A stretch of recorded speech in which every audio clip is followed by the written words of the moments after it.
Faire en sorte que l'Europe accueille davantage de réfugiés, c'est l'objectif d'un nouveau programme qui vient d'être adopté par le Parlement européen.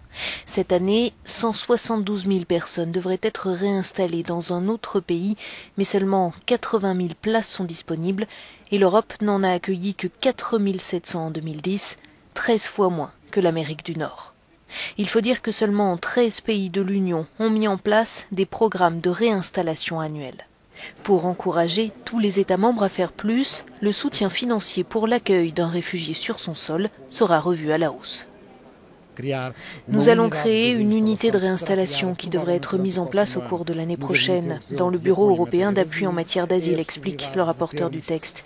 Il y a possibilité de mutualiser les moyens dans des secteurs comme les centres de transit, les centres de traitement, sur les équipes qui vont dans les camps de réfugiés pour donner par exemple des cours de langue ou constituer les dossiers d'évaluation des réfugiés. Les ONG qui accompagnent ces démarches en appellent quant à elles à une révision du discours politique. Les responsables politiques doivent être prudents dans la façon dont ils présentent cette migration aux citoyens européens, car ces gens ne constituent pas une menace. La vie dans un camp de réfugiés n'est pas une vie. Vous ne travaillez pas, vous ne pouvez pas subvenir aux besoins de votre famille, vous ne pouvez pas avoir de projet pour l'avenir.